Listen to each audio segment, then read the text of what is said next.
Hello and welcome to the PetXI Virtual Mentor short video on fixed and variable costs. Remember, this video helps you to learn and understand what you will need to complete the portfolio, so it's very important that you pay attention.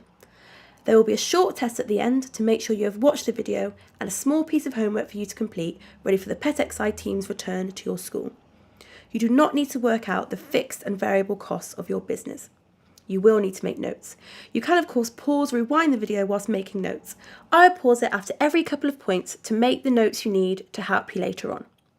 In order to achieve a merit, which is the best grade you can get on this part, you need to explain the differences in detail, supporting with examples.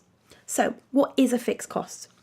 If you refer back to the cash flow and budget forecast video, you will notice that a number of the lines do not change no matter what money is being brought in through income. For our restaurant, they were premises rent and insurances. Each of these figures remain the same no matter what money is brought in. For example, if you're running a restaurant, the amount of people coming in can be severely affected by the weather. You still have to pay the same amount of money for your rent no matter how many customers are put off by the rain. If you had a fire in the restaurant and were forced to close it for a few days, your fixed costs would still be the same. You would still have to pay your rent. Those are fixed costs. No matter whether you are making loads of money or none at all, you still have to pay your fixed costs. Fixed costs vary for every business. So what is a variable cost? So again, if we refer back to the cash flow we made for the restaurant in an earlier video, we had two variable costs. One was staff wages and one was stock costs. These costs for this particular business depend on the level of income.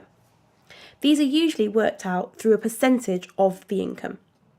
For example, if a restaurant constantly over-ordered their food by having a fixed amount they spent each week, they would have to throw loads of food away and waste both their food and their money.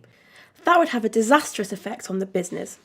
Alternatively, if the business constantly ordered the same amount of food, which wasn't enough, they would not be able to feed their customers, and this again would have an effect on the business.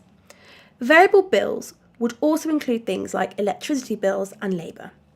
Total costs are the fixed and variable costs added together. Remember, fixed costs are always the same. Variable costs vary depending on the levels of income or a specific business need. Total costs are the two added together. For your portfolio, you are required to complete a PowerPoint or report on fixed costs, variable costs, and total costs. You are not going to complete this now. What you should do now is some research on all of them, based on what this video has shown you. You should have the following when you return for the next part of this course: notes from this video and extra research on fixed, variable and total costs. Thank you for taking the time to watch this PetXI Virtual Mentor video on fixed and variable costs. Good luck with your project and I'll see you in the next video.